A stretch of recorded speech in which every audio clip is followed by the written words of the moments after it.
Hello anybody, and welcome back to Let's Play Super Metroid. I'm Mr. Devious, or just Deeb, and in the last episode, which was a little while ago, I do admit, we defeated Kraid, the first major end-of-boss area, got the Varia suit, which allows us to explore Norfair, and also the speed booster and escape like a huge flow of lava. But and in today's episode, we're basically gonna be trying that out. But the first thing I'm doing in this episode is actually coming over here to get a missile expansion that I actually missed in the last episode.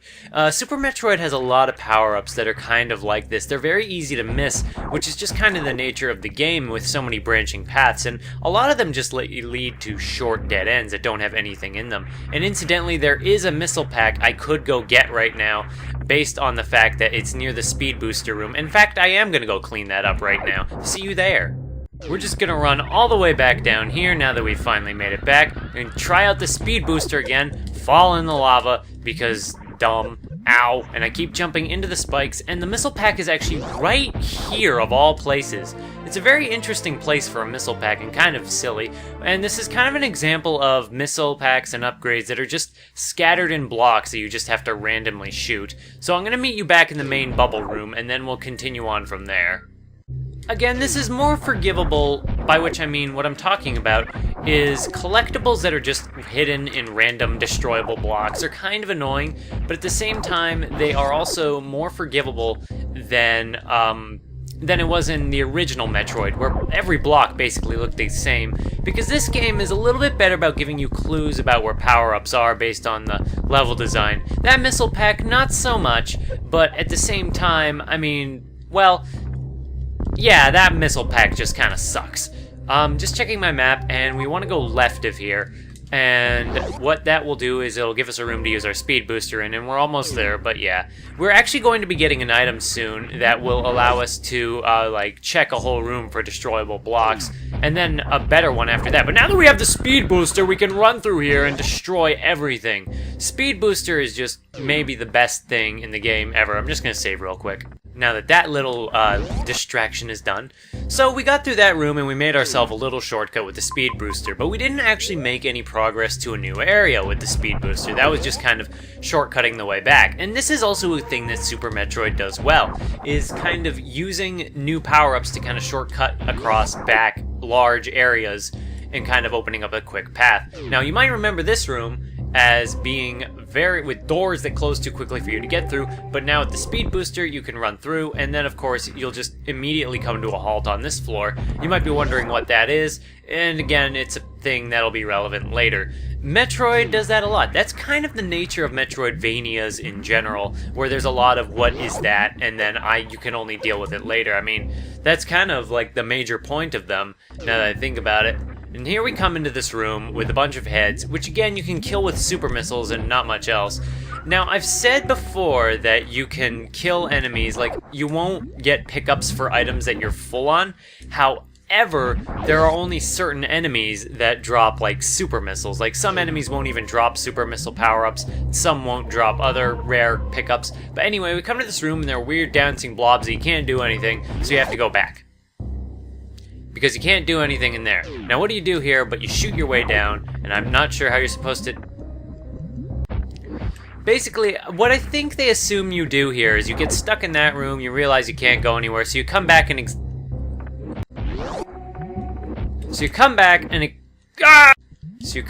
examine this room, and see that there is a hole in the wall you can go through. There we go! And this will bring us to one of these little secret side passages. And this will give us a great item that's going to help define our arsenal, and actually a signature weapon throughout the entire Metroid series is the Ice Beam.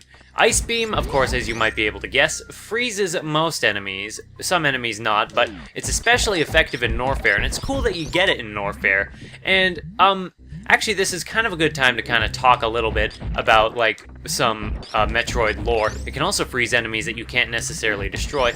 The reason that there are power-ups scattered throughout the thing, and throughout Zebes and their on Chozo statues, is that the Chozo apparently left the power-ups there for Samus because they knew she would need it when she would be older and coming back here. So they put items where she would need them, like, you know, putting the ice beam in the very hot area. And that's interesting. It's a little silly, but it is interesting. So you come here and you fall back down, and now that we have the ice beam, we can kind of go about a number of ways, but not really. But this is one of those moments in the game where it isn't necessarily clear what you have to do now. But now that you have the ice beam, now that I look at the menu, we're basically done what we can do in Norfair for now. So our only option is to head out. So yeah, that's why on Zebes there are power-ups scattered all about. Chozo put them there for Samus, because the Chozo kind of have this whole, I think they can see into the future thing. They're kind of techno-science, techno-magic. I'm not sure what the exact wording on it is. I'm sure there's a term for... in fact, I'm pretty sure I've heard it before, like science fantasy or science magic. I know that there's a term for this, and I know that VGM Corrin would be able to tell this if he was here to tell me, but I'm sure maybe he'll tell us about that in the comments, maybe. Maybe not, or maybe somebody else will. We'll see. Anyway, one of the things that Super Metroid does really well is giving you a feeling that your weapons are really, when it gives you your new weapons, it really showcases what they're capable of. So now that we're backtracking across this path, we can freeze these enemies before they even have a chance to strike at us. We can freeze enemies that would harass us on our path, and it just generally makes the trek back along the path work a lot better. And this is what we need the ice beam for. When we originally fell down this pathway that locked us into Norfair and Kraid's lair, we couldn't get back up unless you did wall jumping, but this was basically a point of no return, and I don't know if I mentioned that at the time, but well, here we are. But now that we have the ice beam, we can work our way all the way back out. So we're gonna do that and kind of get wrecked by enemies. So we're going to climb our way up this giant shaft and start heading up. And this also is in good conjunction with the high jump boots, which just lets you straight up jump to some of these platforms. Whereas before you couldn't really do that, and I fell down. Whoop-de-doo. Also, I heard that this apparently isn't the Meridia theme, as I so foolishly called it, and that it's apparently the theme of Lower Brinstar. I'm not entirely sure what the theme for Meridia is then. I could have sworn this was it, but we'll see that when it comes to it. So we come to a giant room with flowers. Don't worry about the flowers if you fall into them. They're actually not as threatening as they look. If you fall in, they only do like 6 damage before they let you go. The last thing you want to do when you get sucked in is actually panic. So we're going to be coming up to this room, which locks behind us, and, well, I just revealed where we actually need to go. We need to go down because that door locks behind us, and if you go up, you're going to hit a dead end. So we're not going to go up. So we're going to go down, and we're going to see some enemies coming out of little chrysalis that they made, and we're going to just blast through them. And we come to a super missile door, which I'm not sure why this is here. I'm not sure about puzzles that are just like, there's just a random super missile door, because if you don't have that weapon on you, which, I mean, if you don't like have the ammunition for it, then, well, then there's a problem. Anyway, we come into this room and we get another major new item and another staple in the Metroid series.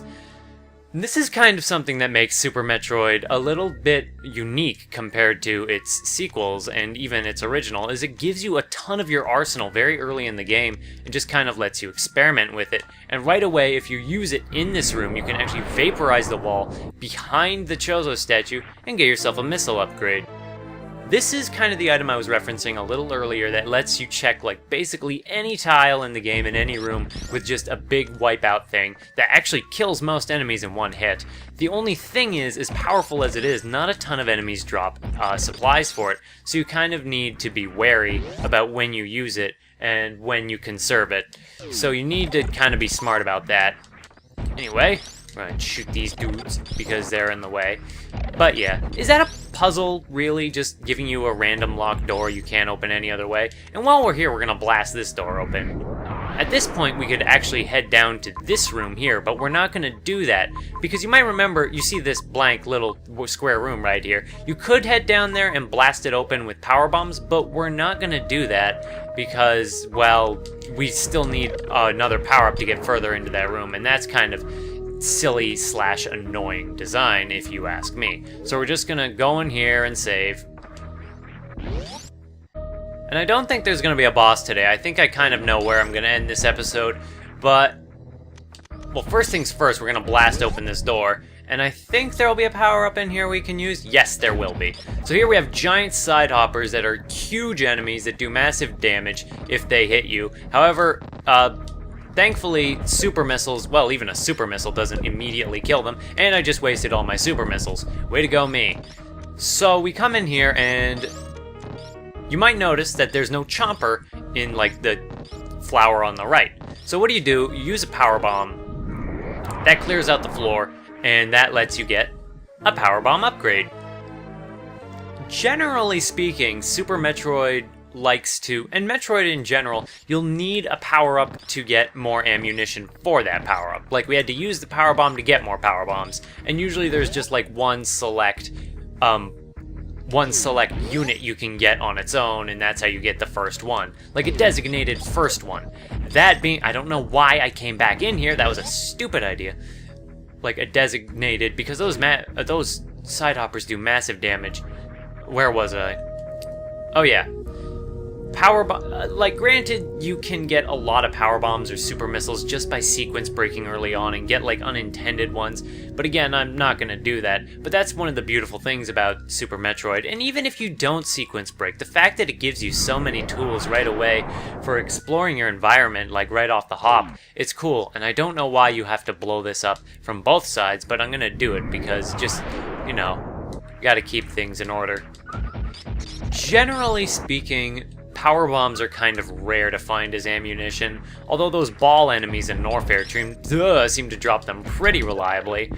As you see, Ice Beam still holds its weight, though these enemies are kind of an example of an enemy that takes a little more than, you know, just, you can't just freeze it in one shot. And as you kind of go through the area and back, you'll notice that there are enemies you can't freeze right away. Now this is a major speed breaker, sequence breaking room. If you can get a speed booster and run through and then like do a thing to the right of here and do like a shine spark, then you can get out of here. You might be wondering what a shine spark is. I don't know if I've actually talked about it yet, and I actually haven't. So you'll see it later on. But yeah, that room is part of a major sequence breaking part, but I'm not going to do that because it's super hard, and it's not really worth it, in my opinion.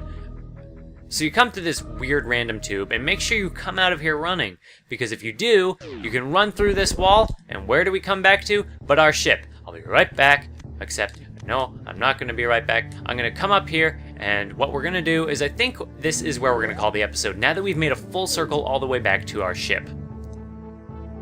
And I'm not going to end the episode just yet. I'm just going to go blow up that super missile door as we refill on our power bombs and missiles and super missiles, which is just an awesome feeling.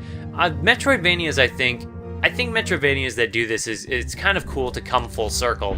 And then at this point in the game, you're kind of, you know, okay, you've gone in a circle, now what? Now you're kind of left to go back to Bryn's Star and kind of explore around and see where you can use your new power-ups, specifically your power bombs and like your speed booster. But we're gonna get more into that in the next episode. So today I think I think we made some good progress. We came in a full circle, we got the power bombs, and that's pretty great. And with this triumphant music, I'm gonna save the game again for no good reason, and I will see you in the next one, I hope. Bye-bye!